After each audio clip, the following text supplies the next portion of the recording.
Hi, this is Zach here with the US Chartbreakers here at Zach's Traders Cafe for Tuesday, the 27th of June. Starting off with the S&P, which continues to decline from the recent June peak. Some people have said it's seasonal, but obviously we had a great run and probably against most people's expectations. Unfull gap to the downside. And we were looking for a potential retreat towards 42.80 to 4,300. So that is probably on the cards. Worst case scenario at the moment, probably the 50-day line, 42.10, before a proper rebound sets in. RSI still above the neutral 50 level, so not over for the bulls just yet. And ideally, we stay above that 42.80, 4,300 band. Moving on to the stocks, and one or two recent faces, but mostly news stocks here. First one is Altice, where it looks like it might be another attempt at reversing the recent decline. We've got an uptrend line in the RSI window, which suggests that this is could be a rebound that has legs above $2.30. The old May support. We're looking for a target at $2.90, which is the top of that falling wedge, and then after that as high as $4 by the end of next month, if everything goes well and we stay above that 230 level. If you're cautious, wait for the RSI to get back above the neutral 50 level versus the upper 40s at the moment. Moving on to a stock which has a interesting contrast between the EPIC code or the ticker code and the actual name of the company.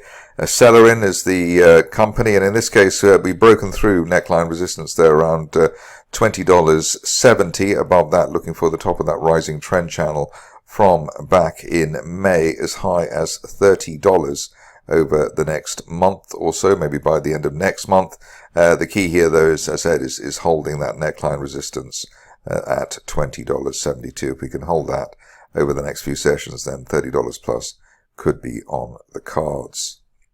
Moving on to stock which I may have covered once before, but let's have a look at where we are now with EOS Energy Enterprises. Here, a nice breakout rising trend channel here from quite a long time ago now, actually. So back at the in the spring of last year, the early part of last year, $5 the target there, and we're looking for that while we're above recent resistance around $3.75. So hopefully $5 over the next few weeks, ideally by the end of next month. And that would tie in with the resistance from the early part of this year, last year rather. And 50 and 200-day moving average is rising well. Clearly negative, I suppose, is the way the RSI is well into overbought territory, but this looks like a reasonable momentum situation at the moment. Moving on to another stock which has got the US, or the wind behind it, Enfusion. Here we've broken through the 200-day moving average. The old neckline resistance there around $10.05. Above that, we're looking for as high as $14 over the next 4 to 6 weeks, especially if we can hold above the 200-day line this week on an end-of-week close basis. Next on the list is a stock with an amusing or interesting name. I say amusing perhaps is not right, but interesting name, Fingermotion. And the stock looked like a winner as soon as we started covering it. Initial target here was around $3.60, and that's been hit very, very quickly. We've got the 50 and 200-day moving averages both rising, which suggests that we're going into a golden cross, and the run-up to a golden cross is normally the strongest part of the cycle. So therefore, $6 by the end of the next month at that old December resistance line projection looks to be pretty well nailed on, given the setup that we have with that wide W-shaped reversal there and higher lows versus 2022. Not so familiar is the next stock, and here we've got Fusion Fuel Green, and here the situation is that we bounced off a falling support line there from back in the beginning of November. That was around the $2.20 level. Above that, we're looking for at least the 50-day line at $3, and as a best case scenario by the end of next month, up to $4.43, if this is indeed a broadening triangle base and basically a double bottom with the old March support in that $2.30 area. On to one of the biggest rises of yesterday, coming in the form of TRxADE, and here you can see that we gapped well above the 200-day moving average, which was around $8.30. Hit a line of resistance there from back in October. It looks like a sort of a broadening triangle base. And the message now is that the longer we stay above yesterday's low, around $14.20, the greater the chance of a retest of the $20 area, and perhaps more over coming weeks. Nightmare scenarios that we head back to $12 and the broken neckline area, and the old January to June resistance around the $11.30 zone. Moving on to a stock which we were covering before and seems to be pushing higher than we expected. The original target here on Moon Lake up to $42. Above $42 we can now upgrade the upside and look for as high as $56 by the end of next month at an October rising or an October resistance line projection.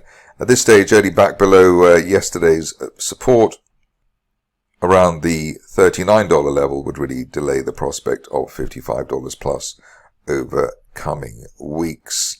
An interesting situation coming up with the next stock, which is Oric Pharmaceuticals. Here we've had an unfilled gap to the upside through old resistance, which tends to be a very strong signal, heading towards a September resistance line projection as high as $10.50, while we remain above yesterday's support around the $7 area. So not a bad risk-reward situation. And also we've got both the 50 and 200-day moving averages rising there to back the breakout that we have had via a gap.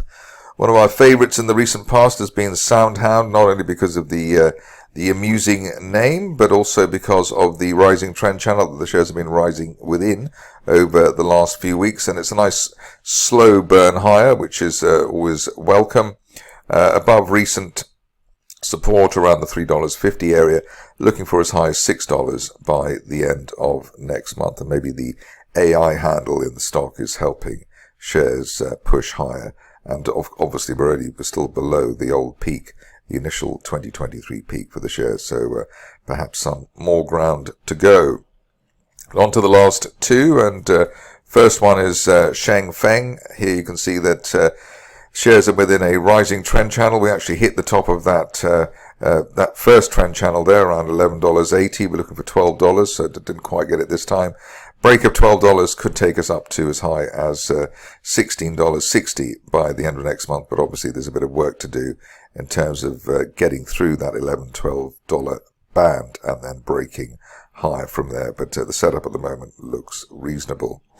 Finishing off with Whole Earth Brands, and here another unfilled gap to the upside through resistance, which is always very encouraging.